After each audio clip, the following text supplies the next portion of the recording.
오늘 이사야서 15장입니다. 15장이 굉장히 짧습니다. 이사야 15장이 굉장히 장이 짧아요. 9절밖에 안 되죠. 오늘 좀 빨리 끝날 겁니다. 거기다가 내용도 모압의 부담이니까 모압에 관한 말씀입니다. 이사야 15장 16장이 모압에 관한 예언인데요. 이사야 15장 1절 말씀 같이 읽습니다. 모압에 대한 엄중한 부담이라 이는 밤사이에 모압의 아르가 피폐하게 되어 침묵 속으로 들어가며 밤사이에 모압의 기르가 피폐하게 되어 침묵 속으로 들어가기 때문이라. 이사야 15장에 모압 땅, 모압의 도시가 14개가 나와요. 이름이. 이 유다나 이스라엘도 아니고 모압 도시가 이렇게 14개가 나오니까 다들 익숙하지 않는, 거의 익숙하지 않는 이름들입니다. 그래서 좀 생소할 수가 있습니다. 오늘 말씀이 모압의 부담.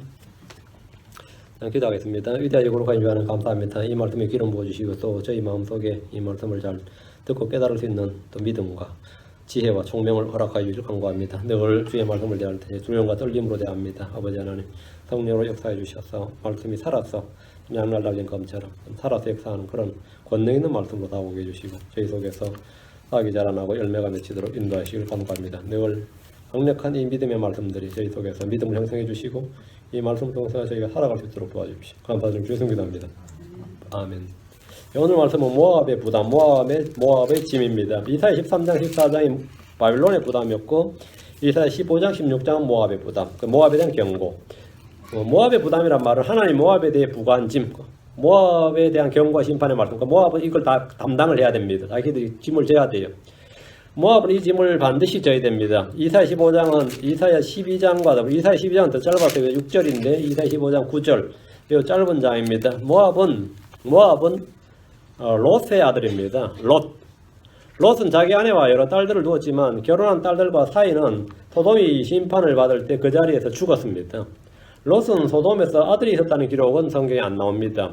롯이 아들이 있었는지 없었는지 모르겠지만 성경에 따르면 딸들 사이 그리고 시집 안 간 딸들 이렇게는 나오는데 같이 있던 딸들 그 사이들은 농담으로 얘기했다 그랬죠. 그러니까 롯은 소돔에서 아들이 있었다는 기록은 없고 성경에서 롯의 아들들이라고 하면 모압과 암몬인데 이게 아주 애매합니다. 모압의 롯의 아들이 맞죠. 이 모압과 암몬인데 암몬은 볼 이름이 아니고 암몬 족속 이름이고 암몬의 이름은 베남미입니다. 그러니까 모압과 베남미 첫째 아들이 모압 베남미가 둘째 아들이고 베남미가 암몬 족속의 이제 조상이죠.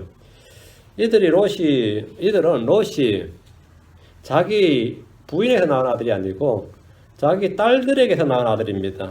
성경은 사람들의 선행이나 장점이나 위대한 사상이나 어떤 어록을 기록하거나 행적을 기록한 그 전기나 영웅감이 아니라 사람의 연약함, 타락함, 죄성, 악함, 더러움, 사악함 등의 치부를 적나라하게 기록하고 있습니다. 성경은 사람들의 영웅감이 아니다 말이에요. 사람들의 위인전기가 아니다 이거죠. 사람들의 위인전기. 우리는 물론 사람들 중에서 노아도 존경하고 아브라함도 존경하고 이삭, 야곱, 요셉 위대하다, 다윗도 위대하다 이렇게 할 수 있지만 성경은 절대로 그런 패턴의 기록이 아닙니다. 롯이 자기 딸들에게서 아들을 낳았다 그러면 이건 좀 황당한 말이죠. 어느 세계 종교 경전에, 어느 도덕경에 말이에요. 이런 내용이 있을 수가 없는 거죠. 노자의 사사이든, 장자의 책이든, 여러분이 논어든, 맹자든, 중요이든, 무슨 책이라도 이런 내용 없는데, 오늘 창세기부터 첫사람 아담과 이브가 어떻게, 같지도 않는, 소위 말하면, 먹는 건 문제로, 그죠? 뱀에게 속아서, 이 내용 자체 굉장히 뭡니까? 좀 황당한 그런 내용이에요. 어떤 깊고 심오한 어떤 철학이나 사상이나 이런 걸 어떤 정신세계를 다루는 게 아니고, 아주 정말 이 삶 자체를 다루는데, 성경은 사람을 칭찬하지 않는다. 사람을 위대하다, 훌륭하다, 놀랍다 칭찬하지 않습니다.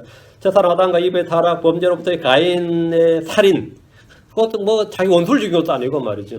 자기 형제 아벨을 죽였단 말이죠. 동생 아벨을 죽였으니, 이런 처참하기 그지없는 기록, 정말 처참하기 그지없는 이 시작이, 창세기부터 시작이,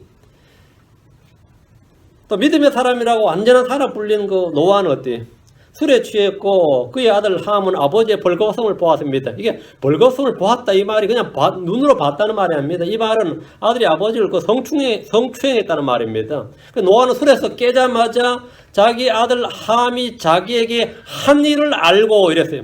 자기에게 한 일을 알고. 자기 몸에 문짓을 했다 이거예요. 자기에게 한 일을 알고 뭐 한 거죠? 함의 아들 가나안을 저주했습니다. 이런 콩가루 집안이 있어요? 이런 콩가루 집안이 있냐고. 믿음의 조상 아브라함에 관한 기록도 마찬가지입니다. 그는 믿음의 영으로 기록된 것이 아닙니다. 아브라함은 대언자였고 주의 이름을 불렀지만 2번이나 자기 아내 사라를 누이라고 이거 한 번이 아닙니다. 세 번째 기회 갔으면 또 속였을 사람이고, 네 번째 기회는 또 속였을 사람이고, 그건 그의 버릇이고 습관이고 그의 인격이고 그게 그 사람 저거예요. 그 연약함이었습니다. 그런데 한번 뺏을 사람이 아비멜렉과 파라오가 2번 뿐이었기 때문에 2번 속인 거지. 10번에서 10번도 속였을 사람이었단 말이죠. 이런 황당한 케이스가 없죠. 이런 조카 롯가는 재산 문제로 틀어져 가지고 분리했습니다. 신앙 문제 있는 게 아니고 서로 이제 양떼가 불어나니까 목초지는 부족하고 양떼는 불어나니까 그걸로 분리했습니다. 믿음으로 주의 약속을 기다리는 대신에 아내 사라의 말을 듣고 이집트 여인 하가를 맞아서 이스마엘을 떡 낳았습니다. 이제 얘가 내 상속자다 이렇게 하나님께 주시는 일이다. 자기가 이제 해놓고는 아브라함과 동행했던 롯은 불신자가 아니었습니다. 그는 소돔으로 들어갔습니다. 그는 거기서 나름 성공을 거두어서 지위를 얻었어요. 나름 성공을 거두었고 성문 앞에 앉았습니다. 성문 앞에 앉았다 말은 뭐냐면 재판관이었다. 그는 소돔의 재산 판사는 된 거죠. 소돔의 판사는 된 거예요. 이 롯이 소돔에 와서 성공을 했단 말이에요. 성문에 앉았다는 것은 그가 그 도시에서 치리자 재판관과 같은 나름 지위를 얻었다는 말입니다. 주님은 소돔을 심판하실 때 롯을 건져내셨습니다. 베드로서 2장 7절에 사악한 자들의 더러운 행실로 인해 괴로움을 받던 의로운 롯을 건져내셨으니, 이거 보면 특이한 말이죠. 의로운 롯을 건져내셨으니, 롯이 소돔에서 의로운 롯이라죠. 의로운 롯. 롯은 세상 속에 사는 육신적인 크리스천들을 잘 보여주는 인물입니다. 그는 순례길을 갔지만 소돔 세상을 향해서 장막을 쳤고 그곳에 들어가 살면서 혼의 고통을 맛보았습니다. 그래서 신앙을 버렸느냐? 그렇지는 않습니다. 그는 믿음으로 의롭게 된 아브라함과 마찬가지로 믿음으로 의롭게 되었기 때문에 의로운 롯 이런 말을 듣습니다. 많이들이 크리스천으로서 교회를 다니지만 세상과 분리하거나 세상과 원수되는 것을 택하기보다는 세상을 사랑하고 세상에 동화되고 세상의 친구가 되는 길을 택함으로써 롯과 같이 혼의 괴로움을 당합니다. 주님은 소돔을 멸하기 전에 롯을 건져내셨습니다. 소돔을 멸하기 전에 심판에 대한 메시지, 말씀을 전해주시고 건져내셨죠. 마찬가지로 주님은 대환란 전에 이 땅에서 혼의 고통을 받는 크리스천들을 건져내십니다. 롯은 대환란 전 휴거의 모형이고 강력한 예표입니다. 롯은 하늘로부터 불과 유황이 쏟아지는 주의 심판을 직접 경험한 후에 자신이 피했던 소알이 위험하다고 판단했습니다. 왜? 소알도 본래는 멸해야 되는데 롯 때문에 멸망받지 않는 도시였습니다. 소알 역시 소돔이나 고모로와 그 주변 도시들, 그 5도시들이죠. 멸망당할 때 그 5도시들 중에 하나로서 악하고 음란하고 패역한 도시였습니다. 롯은 더 이상 여기에 사는 것은 어때? 또 심판이 말 것. 이거 소돔과 똑같은데 소돔이 멸했으니까 이 소알도 멸하겠다. 이런 생각이 딱 들었던 거죠. 그리고 여기 한시라도 머물 수가 없었던 겁니다. 그러다 소알에서 나와서 산으로 동굴로 갔어요. 창세기 19장 3절에 롯이 소알에 거하기를 두려워하여 자기의 2딸과 함께 소알에서 나와 산에 거하되 그와 그의 2딸이 굴에 거했더라. 이제 토굴 생활한 거죠. 롯과 큰딸 사이에 태어난 아들이 모압입니다. 롯과 작은딸 사이에 태어난 아들이 베남미인데 암몬 자손의 조상입니다. 이 딸들이 이런 짓을 한 것은 다 거기서 보고 배운 게 있는 겁니다. 그 가나안 족속들이 그 당시에 그쪽에 근친이 얼마나 유행하고 일상적이었던 걸 보여주는 예예요. 모압은 성경 어디에도 좋은 뜻으로 사용된 예가 없습니다. 출애굽 때 모세가 요르단강 동편의 아모리 족속의 2왕의 남쪽의 시온, 북쪽의 바산왕 옥을 쳐서 이것을 루벤과 갓과 므낫세 지파의 열반에게 유업의 상속을 주었습니다. 갓 지파의 오른쪽에 암몬 족속이 있어요. 갓 지파의 오른쪽에 암몬 족속이 있고 루벤 지파의 남쪽에 모압 족속이 있었습니다. 사해 바다 중간쯤에 아르논 강이 있었는데 그 강을 경계로 루벤 지파와 모압의 땅이 나누어져 있습니다. 모압은 출애굽한 이스라엘이 가나안 땅으로 이동하는 길에 전혀 도움을 주지 않았을 뿐 아니라 방해를 했습니다. 모압 왕 십볼의 아들 발락은 발람을 고용을 해서 점쟁이 발람을 고용해서 이스라엘을 저주하도록 했습니다. 발람은 주의 경고로 인해서 저주하고 싶은데 저주를 못했죠. 발락이 강력하게 요청을 하니까 막 그분을 가득 채워주겠다 하니까 그분은 은금은 탐이 나는데 청을 들어줄 수 없고 아주 난감했죠. 그래서 꾀를 내어서 이스라엘 앞에 걸림돌을 놓게 해서 스스로 주의 저주와 심판을 받도록 했습니다. 이스라엘은 광야에서 발람의 길을 따랐고 발람의 잘못을 따랐고 다음에 발람의 교리를 붙들었습니다. 성경 말하기를 계시록 2장 14절에 그러나 내가 너를 책망할 것이 몇 가지 있나니 이는 거기에 발람의 교리를 붙잡는 자들이 내게 있기 때문이로다. 그가 발락을 가르쳐. 그가 발락을 가르쳐. 그가 발람이 발락을 가르친 거예요. 십볼의 아들 모압의 왕 발락을 뭐라 가르쳤느냐 하면 발락 가르쳐 이스라엘 자손 앞에 걸림돌을 놓게 하고 우상들에게 희생물을 바친 것들을 먹게 하며 음행하게 하였느니라. 이게 발락에게 이스라엘 우리가 저주 안 해도 저주받게 하는 하나님께 스스로 저주받고 멸망받게 하는 길이 있습니다. 하나님 거룩한 분이고 의로운 분이고 죄를 참 보지 못하는 분이고 우상숭배를 묘하니까 우상숭배하고 음행하게 하고 말이죠. 이렇게 하면 그들은 저주를 받는다. 이 발람 머리 좋아요, 그죠? 그래서 이 주의 복을 받은 이스라엘이 주의 복을 받았으니 우리는 주께 저주에 소용없어요. 주의 복을 받은 백성은 주께 심판을 받게 된다. 주님만이 그들의 복을 줄 수 있고 저주할 수 있으니까. 이것이 바로 마귀의 계략입니다. 오늘날 마귀의 사역자들도 이런 일을 합니다. 크리스천들을 저주할 수는 없으니까 저주해봐야 되지도 않고 크리스천들에게 같이 술 마시러 가자, 같이 라스베가스 내가 돈 다 댈게, 같이 이번에 여행 같이 가자, 돈은 내가 다 댈게 이래요. 그러고서 죄를 짓게 하는 거죠. 어디 나와라, 동창회 있다, 어디 나와라, 망년에 있다, 그래서 그들 앞에 술도 놓고 또 음행하게 하고 이렇게 해서 저주받게 하는 거, 심판을 받게 하는 거단 말이죠. 그럼 스스로 자빠지는 겁니다. 자, 민수기 25장으로 갑니다. 민수기 25장 1절 3절. 민수기 25장 1절 3절. 이스라엘이 시딤에 머무르며 백성이 모압의 딸들과 행음하기 시작하니라. 그들이 자기 신들에게 희생물을 드릴 때에 백성을 부르며 이스라엘을 불러서 우상 숭배할 때 이스라엘을 초청한 거예요. 그럼 우리가 단호히 리젝트, 노 해야 되죠. 근데 그들의 신들에게 절하니라. 그들의 신들에게 절하니라. 이스라엘이 스스로 바알볼에게 연합하였으므로 주의 분노가 이스라엘에게 불타오르니라. 이스라엘에게 타오르니라. 시딤에서 이스라엘이 범한 죄입니다. 이것은 전적으로 발람의 계략에서 나온 것입니다. 이런 주의 대언자들이 반복해서 전했습니다.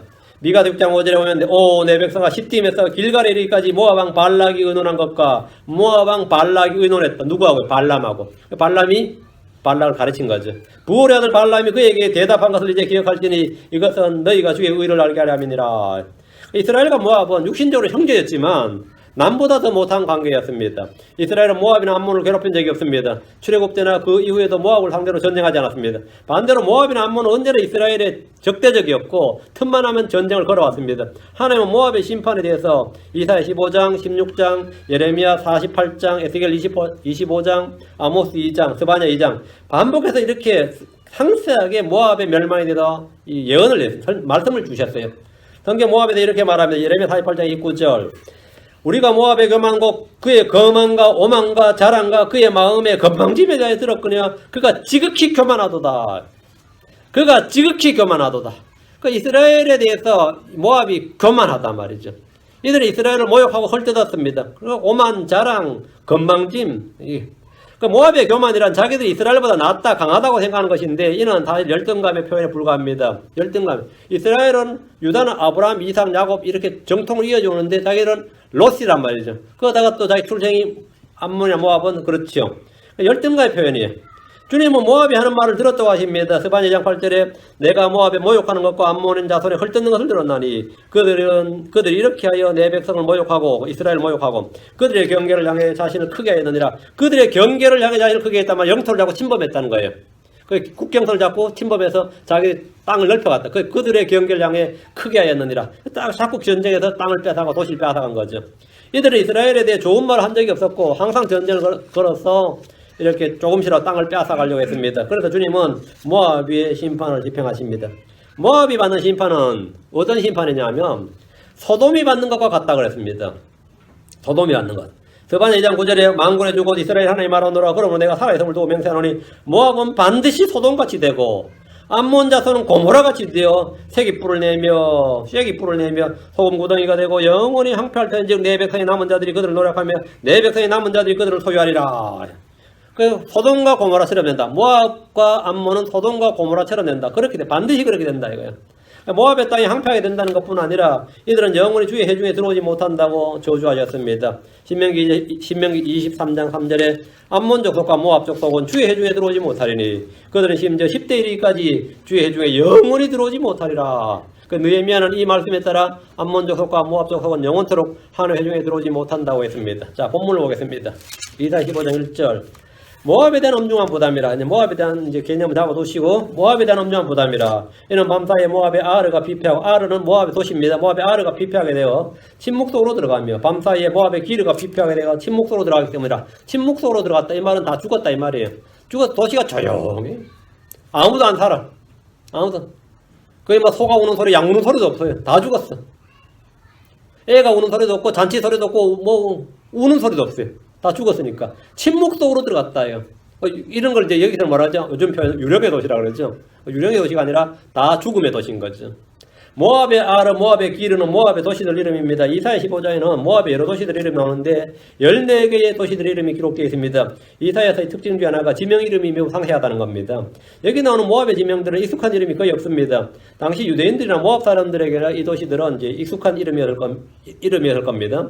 당시 유대인들이나 모압 사람들에게는 이제 다 아는 이름이야. 우리에게는 이제 이 도시가 뭐든지 어딘지 잘 모르는데 성경 인명과 지명은 역사성과 정확성을 담보해주는 중요한 말씀입니다. 성경은 단지 교훈서, 종교적 가르침을 목적으로 하는 경전이 아니라 역사와 정치와 전쟁, 관습, 법률 모든 걸 총괄하여 당시 인물과 도시들을 바탕으로 앞으로 있을 일들을 알려주는 역사적 정치서.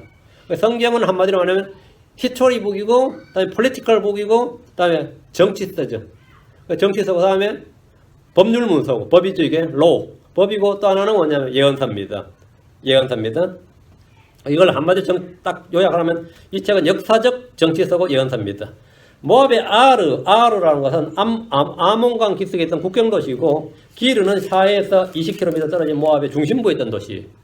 그럼 뭐냐 하면 국경도시와 중심부에 있던 도시가 동시에 밤사이에 침묵으로 들어갔다면 이스라엘 모압 전역이 뭐가 된 거죠? 다 멸망됐다 이 말이죠. 미국식으로 말하면 뉴욕과 LA가 순식간에 멸망했다는 말입니다. 그것은 두 도시 이야기가 아니라 미국의 동서부, 미국 전체가 관통해서 멸망했다 이 말이에요. 역사적으로 모압은 너무 평온해서 탈인 그런 나라였습니다. 너무 평온해서 탈인. 모압은 유다, 이스라엘과 달리 침략도 없었고 포로로 잡혀가는 일도 없었습니다. 예레미야 48장 11절에 말하기를 예레미야 48장 11절 보죠. 예레미야 48장 11절 모압은 어린 시절부터 편안히 지내고 자기의 술찌꺼기 위에서 자리를 잡았으며 사람들이 모압을 비우려고 그릇에서 그릇을 옮기지도 아니하며 또 모압이 포로가 되지도 아니하였도다. 모압은 이스라엘과 유다와 달리 포로가 되지도 않았다요. 그러므로 그 안에 그의 맛이 남아있고 여기 언더라인. 그러므로 그 안에 그의 맛이 남아있고 모압은 변한 적이 없어요. 그의 맛이 남아있고 그의 냄새도 변하지 아니하였도다. 모압은 어린 시절부터 편안히 지냈어요. 그런데 편안히 지냈다는 말이 그 뒤에 표현이 뭐예요? 자기의 술찌꺼기 위에 자리를 잡으며 이게 뭔 말인지 알겠어요? 이제 시골에서 술 담아본 사람들은 잘 알겠다. 그리고 여러분이 보면 술은 술찌꺼기란 말은 술찌꺼기가 밑에 아래 가라앉아 있고 그 위에 맑은 술이 있어요. 그럼 이제 술을 떠낼 때는 그 위에 맑은 물을 떠내죠. 그럼 그 술이 되는 거죠. 뭐 이거는 탑주도 마찬가지 정정로만 다 그래요. 그래서 이제 술찌꺼기 아래 있고 근데 모압은 자기 속에 저 밑에 모압의 기질이나 모압의 특성은 다 있는데 그 위만 항상 이렇게 맑은 물처럼 아니면 술처럼 이렇게 술찌꺼기 아래 깔아앉아 있었단 말이죠. 근데 이것을 우리가 휘저으면 어떻게 되는 거죠? 뭐 완전 탁하게 보이죠. 아니면 옮겨 담는다고 그래서 옮겨 담으려면 어떻게 돼요? 들어부으니까 이쪽으로 옮겨버리면 또 밑에 바닥에 깔렸던 게 다 튀어나오죠. 그렇죠. 그런데 요압은 그런 적이 없었어요. 어린 시절에 편안히 지내니까 항상 어떤 거죠? 편안하게 위에 있는 것만 보이는 거죠. 위에 있는 것만. 그러니까 솔직하게 위에 자리를 잡았단 말이죠. 그러니까 사람들이 모압을 비우려고 그릇에서 그릇을 옮기질 않았다는 거예요. 그러니까 포로도 되지 않았고 어디로 옮겨 다니지도 않았고 뭐 확 뒤집어 놓은 적도 없었고 그러니까 맛이 남아있고 그의 냄새도 변하지 않아요. 다 이랬는데 모든 사람이 이런 평안한 삶을 원하지만 이걸 복된 삶이라 그래요. 이런 삶은 나 어릴 때부터 유복하게 자랐어. 뭐 돈 걱정 없었고 인생 걱정도 없었고 그러니까 사람들이 볼 때 어때요? 경제적 여유도 있고 사람도 인품도 좋아 보여. 오히려 막 악바리처럼 사는 사람들이 못나고만 난리지. 그런 사는 사람들은 말이죠. 뭐 아주 좋아 보이죠. 사람이 좋아 보인다고. 고난이 없는 삶의 특징은 그 안에 그의 맛이 남아있고 그의 냄새도 변하지 않는다는 겁니다. 아래는 찌꺼기가 가득한데 가라앉아있고 위는 맑은 물입니다. 흔들기 전까지는 더러움을 모릅니다. 나는 인생 그래 안 살았다 그래요. 그래 안 살았는지 몰라도 그런 사람인 건 맞죠. 그런 사람인 건 맞는데 나는 인생 그렇게 안 살았다. 나 50평생 60평생 그래 안 살았다. 아직까지 밑에 길거리 그대로 내는 거지. 이게 모학과 같은 인생을 살았구나. 이거. 이 사람은 모학과 같은 인생을 살았구나. 이거. 저처럼 어릴 때부터 하면 여기도 옮기고 저기 옮기고 하면은 뒤집어 놓고 하면 어떻게 돼요? 사람들 보기엔 어때요? 항상 찌꺼기밖에 안 보이죠. 찌꺼기 막 더럽고 탁하고 이런 것밖에 안 보이죠. 응? 안 보인단 말이죠. 자, 옮겨 담기 위해서 이리저리 비워버리면 아래에 있던 찌꺼기 다 쏟아져 나옵니다. 우리 삶도 마찬가지입니다. 어릴 때부터 유복하게 자란 사람들은 성격이 맑고 좋아 보입니다. 인격도 모나지 않아 보이고 다 좋아 보이고 여유도 있어 보이고. 그러나 그 사람 속에 그 사람이 그런 사람은 아니에요. 그 사람 속에 침전되어 있는 거지. 그 사람 속에 침전되어 있는 거죠. 그 속에는 모압처럼 찌꺼기가 있습니다. 반대로 매일 흔들리고 이리저리 옮겨지고 깨어진 삶은 그런 사람은 그 늘 더러워 보이지만 그 속에 있던 것들이 밖으로 다 쏟아져 나가서 오히려 깨끗합니다. 오히려 깨끗해요. 그래서 나보고 뭐 인격 더럽다는 사람들은 찌꺼기가 있는 사람이고 나는 다 터져 나와서 사실은 내가 깨끗해. 나는 다 터져 나와서 더러워 보이지만 그 속은 다 내가 깨끗해. 실제로. 이게 참 희한하죠. 그러니까 이스라엘은 하도 터지고 짓밟히고 포로 잡혀가니까 이스라엘 보니까 남들이 봐도 모압이나 암몬이 봐도 에이 저 저주받은 것들 그지? 이렇게 보이고 모압 암몬이나 모압이 받을 때는 아이고 저놈들 또 이번에 또 한탕 당하는구나 이래 보이지만 모압이 나냐 이스라엘 나냐 이스라엘 나은데 겉보기는 언제나 이스라엘이 언제나 터지고 밟히고 옮겨다니고 어디 뭐 엉망이죠. 그리고 그들의 뭐 우상숭배나 죄나 이게 다 드러난다고 해요. 모압은 훨씬 더 안 돼. 모압은 이스라엘이 우상숭배 비교할 자체가 없죠. 근데도 자기는 평안하다 보니까 옮겨 담기 위해서 옮겨 담으려고 이리저리 안 옮겨 다니니까 자기도 어때? 좋은 거란 말이죠. 좋은 줄 알았다면. 모압은 겉으로 깨끗해 보였습니다. 언제나 평온해 보이는 그런 나라였습니다. 언제나 복받은 것 같았어요. 현재는 형통 같고 반대로 유다는 언제나 싸우고 터지고 포로로 잡혀가고 종살이를 반복했기 때문에 그들이 보기에 우월감이 느껴졌을 수도 있고 헐뜯고 비난할 수도 있습니다. 크리스천들도 마찬가지입니다. 우리는 속이는 자 같고 무명한 자 같고 징계를 받는 자 같고 근심하는 자 같고 아무것도 없는 자 같습니다. 그래서 맨날 새벽에 가다 막 울부짖는 것 같고 말이죠. 뭔 삶이 그렇게 고난이 많은지 맨날 울부짖는 것 같고 우는 것 같고 통성기도에 대해 보세요. 막 이 사람 뭐야 이거 한 시간 통성기도 옆집에도 시험 들어요. 제 친구 중에 하나도 기도 시작하는 거 기본 1시간 새벽부터 하면 6시부터 기도 시작하는데요. 저는 단체 생활을 했으니까 하트 비팅 프레이어라 그래요. 가슴을 치는 기도 안 나오나? 뭔 침을 했는데 벽에 대고 의자 놔놓고 기도하면 막 침이 튀어가지고 벽에 맨날 저기 새로 펜트 칠해 있대요. 근데 그 친구를 내가 여기서 다원에서 만났다니까. 니 여기 웬일이냐 그랬더니만 니 뭐하냐 그랬더니만 간호사 공부하고 있대. 대학원까지 나왔어요. 간호사 공부하고 있대. 나하고 만나졌대. 지금 너무 바빠가지고 안 되는데 이름도 모세로 개명을 했더라고. 한모세라고 이렇게 개명을. 그렇게 기면 진짜 가슴을 치며 기도하는데 뭔 속에 들어있는지 몰라도 해도 그렇게 해요. 남들이 볼 땐 크리스천들 보면 기가 찰 노릇이 아니죠. 그래서 세상은 크리스천들 비난하고 욕하고 무시합니다. 세상 우리가 성경대로 살지 않을 때 뭐라 그러죠? 뭐 예수 믿는다는 결혼하고 다 위선자라 그래요. 그래 내 성경대로 한번 살아보자 그러면 뭐라죠? 이거 꼴통이다 광신자라 그래요. 이래도 욕먹고 저래도 욕먹습니다. 안 하면 위선자고 하면 광신자예요. 둘 중에 하나인데 광신자 소리 되게 나왔죠. 근데 난 제대로 하지도 않아도 어떻게 해요? 너무 광신적으로 믿지 말라고. 광신적으로 믿지 말라고 그러잖아요. 다시 1절입니다. 이는 밤사이에 모압의 아르가 피폐하게 되어 침묵소로 들어가며 밤사이에 모압의 기르가 피폐하게 되어 침묵소로 들어가기 때문이라.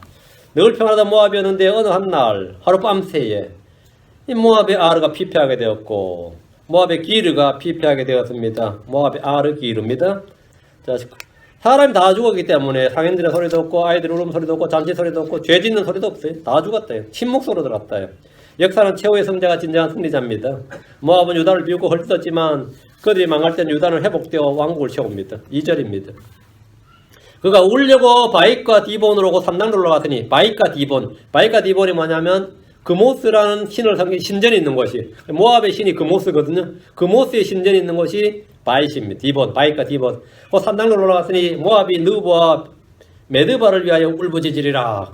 그들의 머리는 대머리가 되고 그들의 모든 머리는 대머리가 되고 말은 뭐냐 머리를 밀어버렸다는 거예요. 이거는 보통 자해 행위를 하기 전에 시작이 뭐냐면 이스라엘은 옷을 찢는 것이었어요. 얘들은 머리를 일단 밀고 수염 깎는 것부터 이게 시작이에요. 수염을 깎으니 모압은 국가적 재난 상황을 맞아서 바익과 디본에 있는 산당으로 올라갔습니다. 제사를 지내거나 구원을 바라는 기도를 한 것이 아니라 슬피 울기 위해 산당을 찾아갑니다. 모압의 신은 그모스입니다. 성경은 모압을 그모스의 백성이라고 하는데 그모스가 그 민족의 신이었기 때문입니다. 이사야 48장 46절, 예레미야 48장 46절에 예레미야 48장 46절에 오 모압아 내게 화가 있도다. 그모스의 백성이 멸망하나니 그모스의 백성이 멸망하나니 내 아들들이 포로로 사로잡히고 내 딸들이 포로가 되었도다. 그모스의 백성, 모압을 그모스의 백성이라고 해요. 이스라엘은 하나의 백성이죠. 하나의 백성, 그모스의 백성. 이스라엘이 하나의 백성, 주의 백성이라고 불렸듯이 모압은 그모스의 백성이라고 불렸습니다. 이들이 자신들의 신전에 올라가 아무리 울어도 그들의 신은 응답이 없습니다. 그모스는 불러도 주인 없는 이름이었고 부르다가 내가 죽을 이름. 완전히 이 김소월의 시네. 예, 초원에 나오는 시. 불러도 주인 없는 이름이래. 부르다가 내가 죽을 이름이요. 갈멜산에서 바알의 대언자들 하는 짓을 한번 보십시오. 열왕기상으로 와서 18장 26절. 열왕기상 18장 26절. 열왕기상 18장 26절. 예.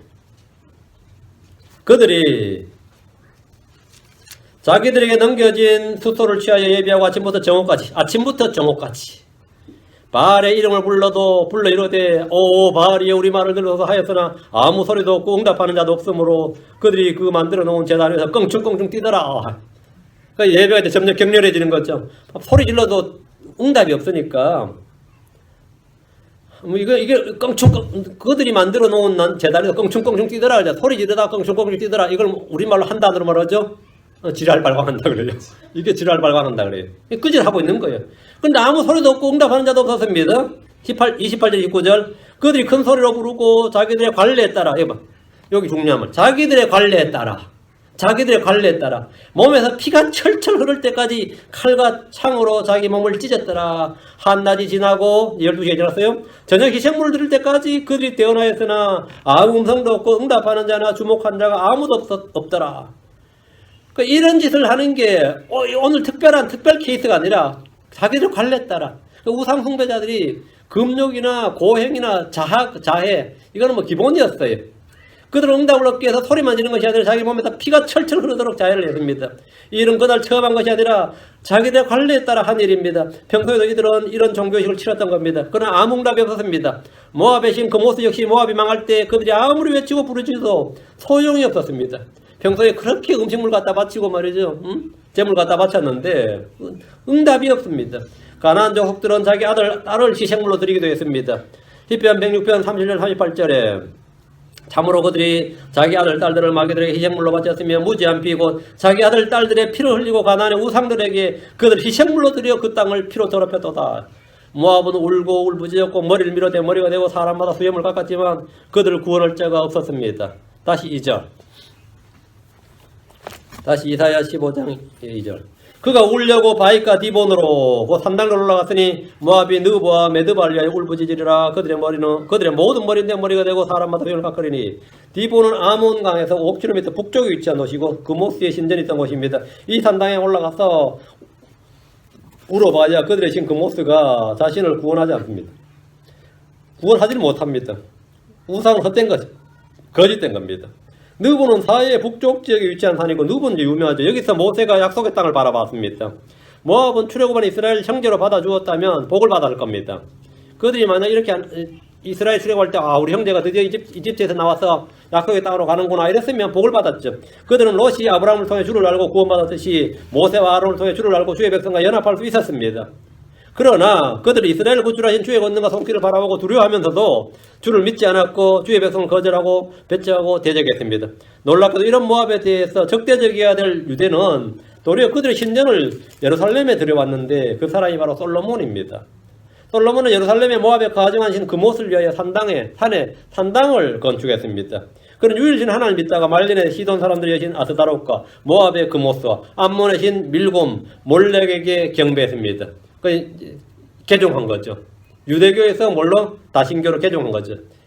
그는 유일신 하나님을 믿다가 말년에 시돈 사람들이 여신 아스다롯 모압의 그모스 암몬의 신 밀곰 몰렉 아주 다신론이 됐는데 덕분에 백성들은 급속히 솔로몬 같은 왕이 저렇게 하니까 백성들은 볼 것도 없죠. 급속하게 우상 숭배로 기울게 되었습니다. 재앙의 날에 모압 족속은 자기들의 신전에 올라가서 울고 머리를 밀며 사람마다 수염을 깎게 됩니다.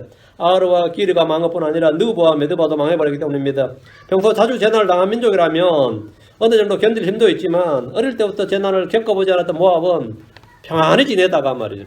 술집가기 위해 거하다가 말 이런 재난을 겪으니까 완전히 절망하고 무너지고 말한 겁니다. 3절 그들이 자기들의 거리에서 굵은 벼옷으로 몸을 두르고 자기들의 집 지붕과 거리에서 저마다 울부짖으며 크게 울리로다. 사방에서 우는 사람밖에 없어요. 살아남은 사람은 다 우는 거예요. 모압 사람들은 국가적 재난에 굵은 벼옷을 입고 거리에서 지붕에서 울부짖으며 크게 웁니다. 대언자 예레미야는 말하기를 오 모압아 내게 화가 있도다. 그 모세의 백성이 멸망하나니 내 아들들이 포로로 사로잡히고 내 딸들이 포로가 되었도다 했습니다. 다시 4절 이사 15장 4절 헤스본과 엘랄레가 부르짖으며 그들의 목소리가 야하스에까지 들리리니 그러므로 모압의 무장 군사들이 부르짖을 것이요 그의 생명이 그에게 고통을 주리로다. 헤스본과 엘랄레가 이거는 뭐냐면 이것은 모압의 최북단에 있던 도시들입니다. 헤스본은 아모리 족속의 왕 시온의 도시 이렇게 나오죠. 유명한 도시였고 루벤 지파가 이곳을 차지했는데 지금은 모압 이곳에서 부르짖고 있었습니다. 루벤이 그 땅을 잃어버렸기 때문입니다. 야하스는 헤스본에서 남쪽으로 약 15km 떨어진 곳입니다. 울부짖는 목소리가 15km밖에 들린다 그러면 어떤 거예요? 엄청난 거죠. 10마일 밖에 들린다 이 말이 아니에요. 모두 얼마나 애통하고 통곡하는지를 보여주고 있습니다.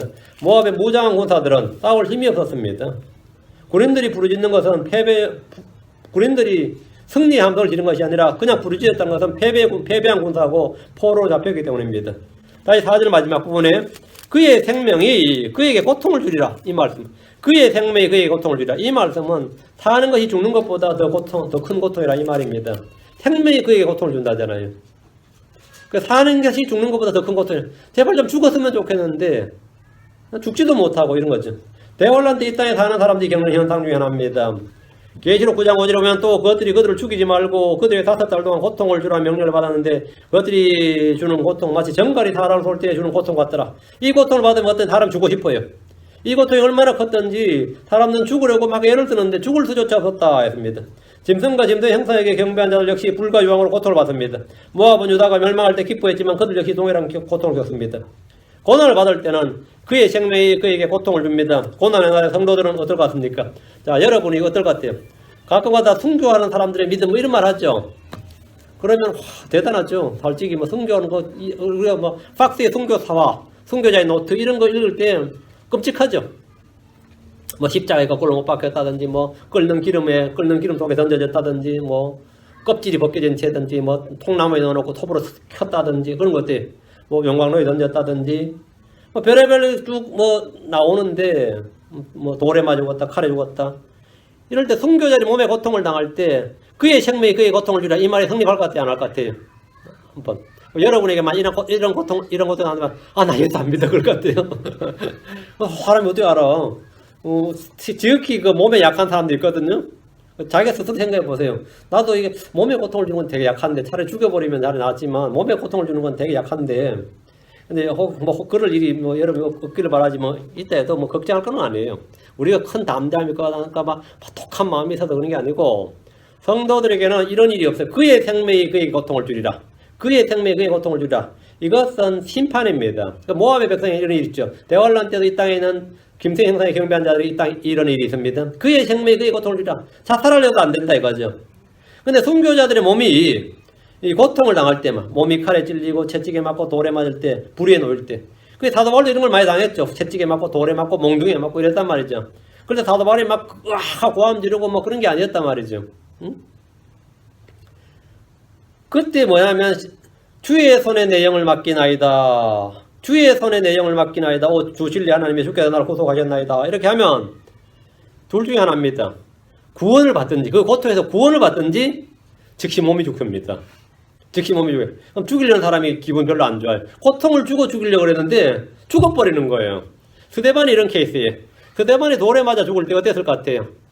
돌에 맞으면서 그렇게 돌에 맞았는데도 막 신음하면서 숨을 헤매시면 죽이는 사람도 고통스럽죠.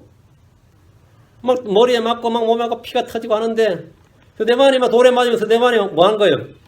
주 예수님이 내 영을 받으시옵소서 하면서 천사 같은 얼굴로 죽어버리는 거예요. 던지는 사람이 황당한 거죠. 고통을 받으라고 죽이라고 돌을 던지는데 던지다 보니까 이미 죽어 있어요. 던지다 보니까. 그래서 스데반은 성경에서 내 영을 받으시옵소서 이 말은 뭐냐면 영이 없는 몸은 죽은 거지. 내 영을 받으면 내 몸에서 주님께서 영을 받으라 말은 내 몸이 죽는 거예요. 그래서 그 스데반은 천사 같은 얼굴로 죽었습니다. 예수님도 내 영을 그래서 예수님 금방 죽었어요. 보통 십자가에 못 박히면 그렇게 오래오래 삽니다. 오래오래 길게 3일도 살아요. 내 영을 주님께 맡기나 내 영을 받으시옵소서 하면 그 즉석에 죽는 겁니다. 그러니까 사실은 화형시킬 때 대부분 다 화형당하는 사람들이 내 영을 받으시옵소서 했어요. 그래 불타는 건 사실 이미 산 사람을 고통하게 죽는 게 아니라 그래서 저놈들이 비명소리 한 번 안 하고 불타내 가는데 비명소리 어떻게 안 지를 수가 있어요. 이미 죽은 겁니다. 그때 이미 불타오를 때 이미 죽었어요. 그렇기 때문에 사람들이 볼 때는 뭐가 되는 거죠? 야, 비명소리 하나 안 지르고 죽더라 이래야 되는 건데 그 사람들은 그 고통을 안 받았습니다. 그때 이미 죽었어요. 영을 하나님께서 받으셨습니다. 그래서 평안하게 이미 쫙 간 거죠. 우리는 이 땅에서 많은 환난을 받지만 나의 생명이 나에게 고통을 주지 않습니다. 이것은 성도에게 주어진 복입니다. 걱정하지 말라고. 순교하는 상황이 온다고 걱정을 하지 말라고. 가끔마다 엄청 걱정하는 분들이 뭐 그런 일도 별로 없지만 벌써 기대짐작으로 이 뭐 예루살렘이 어쩌고 하면서 곧 우리가 사는 때에 이런 날이 오지 않을까요? 그런 날이 와도 온다 하더라도 믿음을 지키고 있으면 됩니다. 증언할 일이 있을 때는 나 성경 구절 안 외웠는데 걱정 안 해도 됩니다. 하나님께서 다 말씀을 주십니다. 다 증언하게 하시고 이제 고문한다 그러면 해라 그럼 여러분 말씀하세요. 내 영을 주께 맡기나이다. 고문 시작됐나 그러면 내 영을 주께 맡기나이다. 간단한 거예요. 이사야 15장 5절. 근데 모압 사람들은 그렇게 한다더라 이거예요. 그거 대환란 때 짐승의 형상을 받은 사람들도 어린 나이 진나병 사람들도 빨리 죽었으면 좋겠는데 말이야. 바위가 나를 덮쳤으면 좋겠는데 안 되더라 이거죠. 그때 뭐 사망의 것을 피하리로다. 사망의 것을 피하리로다. 성도들에게는 사망의 것을 피하리도 없습니다. 성도의 죽음은 주께서 보시기에 귀한 것이로다. 귀한 겁니다. 그러니까 뭐 그렇게 돌로 치더라도 스데반이 이야 신음소리 한마디 안 내더라. 독한 것. 그거 아니에요. 이미 죽었어요 그때는. 그때 죽었어요. 죽은 몸에다가 막 돌을 친 거였죠. 자, 이사야 15장 5절입니다. 내 마음이 모압을 위하여 부르짖으로다. 여기서 내 마음은 대언자 이사야입니다. 4절까지 하고 나서 다시 이제 대언자 또 이제 고통 4절까지가 이제 그 멸망에 대해서 이야기하고 나서 다시 이제 하는 거예요.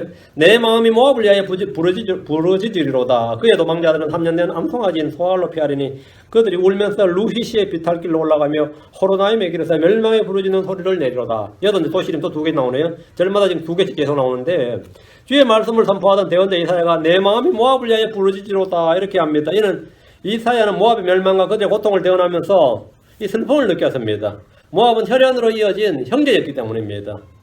그래 대언자 이사야가 이거 모압이 망하는 걸 멸망을 대언하면서 아이고 소한 거 참겠다 기분 좋다 이런 마음으로 대언한 건 아니다 말이죠. 우리를 그렇게 괴롭히던 모압 니들 망한다 이게 아니라 여기서 우리는 대언자 이사야와 이제 하나님의 대언자 이사야와 거짓 대언자 발람의 차이를 볼 수 있습니다. 대언자 이사야의 마음은 모압의 재앙을 보면서 부르짖었어요. 그렇죠? 비통함과 동정과 연민과 슬픔이 있었단 말이죠. 거짓 대언자 발람은 어째죠? 이스라엘을 향해서 하면서 뭐래요? 이스라엘에 대해서 복을 선포하면서도 그들을 저주하고 재앙을 빠뜨릴 깨를 냈습니다. 이게 하나님의 대언자와 거짓 대언자의 차이입니다. 그러니까 그리스도의 사도와 거짓 사도. 우리가 그리스도의 형제와 우리 형제와 그리스도 안에서 형제와 거짓 형제. 그러니까 거짓 대언자, 거짓 교사, 거짓 유대인, 거짓 형제들, 거짓 메시아의 특징은 뭐냐예요. 예. 그들 마음속에 이 불쌍히 여기는 마음, 긍휼, 뭐 사랑 이런 것이 전혀 없다는 겁니다. 우상 목자나 사꾼 목자는 양들을 지키는 것이 아니라 그들을 죽이는 자들입니다. 대언자 이사야와 발람의 차이가 이 5절 한 절에 내 마음이 모압을 위하여 부르짖으로다 이렇게 딱 드러나는 거죠. 소알은 소돔에서 나온 롯이 피했던 작은 도시입니다. 3년 된 암송아지인 소알. 이 말은 뭐냐면 3년 된 암송아지 하면 고기 질로선 제일 좋아요. 요 정도면 2년, 3년 하면, 우리가 연령을 할 때는 제일 이렇게 고기 스테이크 할 때 제일 좋은 거는 몇 개월이야? 30개월? 30개월이면 2년 반? 예.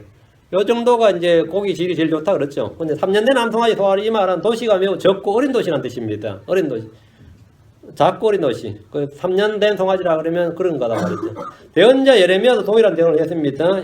예레미야 48장 5절에 루싯에 올라가는 곳에서 슬피 우는 소리가 계속해서 위로 올라갈 것이며 호로나임에 내려가는 곳에서 원수들이 멸망하는 부르짖는 소리를 들었도다.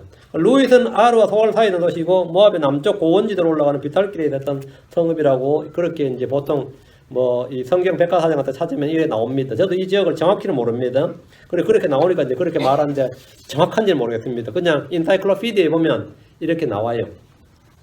이 호로나임은 느헤미야를 대적했던 산발랏의 고향입니다.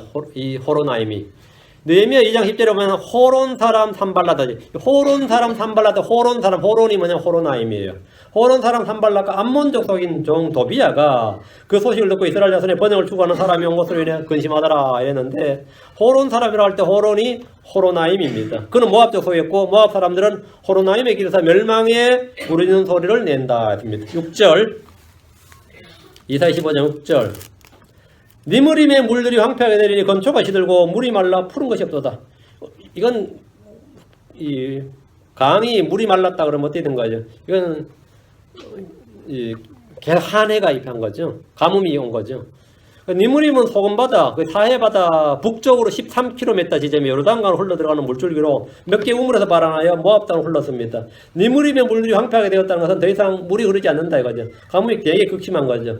강물이 흐르지 않으면 건조가 시들고 풀이 마르게 됩니다. 전쟁은 사람들뿐 아니라 산과 들에도 막대한 피해를 줍니다. 자연환경이나 땅을 가장 황폐하게 하는 일 중에 하나가 전쟁입니다. 모압의 도시들뿐 아니라 니무림의 물들이 말랐고 푸른 풀이 없는 정도의 황무지가 되고 말았습니다. 7절 그러므로 그들이 자기들이 얻은 풍성한 재물과 쌓아둔 것을 버드나무 시내로 가져가리니, 여기 버드나무 시내 언더라는 지금 여기가 어딘지를 거의 주석가들이 못 찾습니다. 이거는 여러분 어느 성경 주석을 찾아도 좀 어려울 겁니다. 그러므로 그들이 자기들이 얻은 풍성한 재물과 쌓아둔 것을 버드나무 시내로 가져가리니, 모압은 죽거나 포로 잡혀간다 그랬죠. 포로 잡혀가면 이 침략한 나라는 뭐죠? 전리품을 챙기죠. 사람도 재산이고 그들이 가지고 있는 재산도 재물도 전리품이 되는 거예요. 모압 사람들이 모아둔 모압 사람들은 모아둔 재물을 빼앗기지 않게 해서 버드나무 시내로 가져가는 것인지, 아니면 이것이 이 침략한 약탈자들이 뺏어가는 것인지, 이제 이거는 이제 주석사들마다 다릅니다. 근데 옛 주석사들이 보면 아라비아로 가져간다는 뜻으로 주석하는 그런 주석들이 많이 있습니다. 근데 정확한 거는 여기는 바빌론의 유프라테스 강으로 가져간다. 이 말은 바빌론의 포로들이 잡혀 살던 곳이 바빌론의 강변이고, 바빌론 강변에 늘 있던 나무가 뭐냐면 버드나무들입니다. 시편으로 와서 137편을 합니다. 시편 137편 1절 2절. 시편 137편 1절 2절. 유다의 포로들의 노래를 보면 우리가 바빌론의 강변에서 거기에 앉아 참으로 시온을 기억하며 울었도다. 우리가 그것의 한가운데 있는 버드나무들의 우리의 하프들을 걸었나니. 이게 보면 바빌론의 강변에서 뭐라고요? 그것의 한가운데 있는 버드나무들의 바빌론 강변 버드나무죠. 버드나무 시내로 가져가리냐면 바로 이곳이단 말이죠. 모압 족속이 모아둔 재물이 바빌론으로 모두 옮겨진다 이거죠. 그건 유다도 마찬가지였죠. 그래서 이런 뜻으로 해석하면 의미가 맞습니다. 다시 이사야서로 와서 15장 8절. 이는 부르짖는 소리가 모압의 사방 경계에 다다랐고 그것의 울부짖음이 에글라임에 이르렀으며 그것의 울부짖음이 부엘 엘림에 이르렀기 때문이로다. 부르짖는 소리가 모압의 사방 경계에 다다랐다는 말은 모압의 전적이 다 망했다는 거예요. 에글라임은 모압의 국경도시로 보이고 부엘 엘림은 민수기 21장 16절에 부엘과 같은 곳입니다. 이 부엘이라는 말 BEER이거든요. 이게 미국에서 영어로 와서 비어 맥주가 되는 겁니다. 부엘이 셈입니다. 민수기 21장 16절에 그들이 거기서 부엘로 갔는데 그것은 주께서 모세에게 말씀하시기를 백성을 함께 모으라 내가 그들에게 물을 주리라 하시던 우물입니다. 부엘 우물. 백성대 주온 우물이단 말이에요. 광야에서 백성대에 물을 주었던 것이 바로 부엘입니다. 모압의 울부짖음이 이곳까지 들린다는 말인데 광야까지 그들의 울부짖는 소리가 들렸다는 겁니다. 9절 또 디몬의 물들의 피가 가득하리니 이는 내가 디몬의 재앙을 더 많이 내리되 모압에서 도피하는 자와 그 땅의 남은 자들에게 사자들을 보낼 것이기 때문이라. 디몬은 디본과 같은 지명으로 이건 사해에서 동쪽으로 21km 지점. 원래 아모리 족속 시온왕의 땅이었지만 이스라엘이 정복하고 루벤 지파가 유업으로 받은 땅입니다. 디몬의 물들의 피가 가득하다. 무슨 뜻 같아요? 디몬의 물들의 피가 가득하다. LA의 물들의 피가 가득하다. 이게 어떤 것 같아요? 뭐 간단한 뜻입니다. 이들이 다 살해되었는데 죽은 자들을 묻어줘야 되잖아요. 묻어주기 싫으니까 어떻게 하면 강이나 우물에 그냥 버려버린 거예요. 특히 우물을 무덤으로 써버린 거예요. 그럼 우물을 들어가 보니까 피가 가득하죠. 디본의 물들에 피가 가득하게 되었다 이 말입니다. 죽은 자들을 거기다 처리해버린 거죠. 주께서 디몬의 재앙을 더 많이 내리신다고 하셨는데 모압에서 피하는 자와 그때 남은 자들의 주님은 사자들을 보내신다는 겁니다. 또 약탈하는 거죠. 아무도 재앙에서 피하지 못합니다. 주의 심판은 철저합니다. 이 세상에 죄를 짓고 주의 심판을 피할 수 있는 개인이나 민족은 없습니다. 어떤 국가도 없습니다. 심지어 천사들이나 그룹이라 할지라도 죄를 지었다. 그럼 죄에 대한 주의 심판은 피할 수가 없습니다. 주님께서 반드시 심판하신다. 지옥으로 내려가도 않는 끌어올려서 또 심판하십니다. 예, 그래서 여기까지 15장 9절까지 하고 이게 계속 이어집니다. 16장까지가 이 모압의 심판이 16장이 이제 좀 더 자세하게 계속 나옵니다. 자, 다음 시간에 하기로 하고 오늘은 모압에 대해서 조금 다루었습니다. 예, 모압. 예. 잠깐 기도하고 마치겠습니다. 이제 이걸로 간주 하나님 감사합니다. 오늘 주의 말씀을 허락해 주시고 또 오늘 아침부터 이 시간까지 주의 은혜 가운데 또 말씀 선포했습니다. 아버지 하나님께서 늘 저희가 말씀을 사랑하고 말씀을 지키고자 하는 선한 소원을 주시고 또 말씀에서 오는 힘을 얻게 하시길 간구하며 하나님 말씀에 주는 성령의 지혜가 넘치게 해주실 간구합니다. 아버지 하나님 도와주십시오. 믿음의 말씀으로 믿음이 생기게 하시고 생명의 말씀으로 날마다 생명이 더 충만하도록 인도하여 주시옵소서. 진리의 길 가운데로 저희를 인도하시고 또 저희를 이끌어 주시길 간구합니다. 아버지 하나님 또 이제 한 주간 세상에서 이 주의 첫날 받은 말씀을 가지고 살아갈 수 있는 성도들을 도와주시고 말씀을 일상 삶에서 적용할 수 있도록 해주시고 말씀을 사용할 수 있는 그런 지혜와 능력을 허락하여 주시길 간구합니다. 언제나 말씀이 단단히 박힌 목과 같이 그렇게 저희 마음속에 박혀 있도록 해주시기를 원합니다. 아버지 하나님 저희가 흔들리지 않도록 도와주시길 간구합니다. 감사드리며 주의 성기도합니다. 아멘.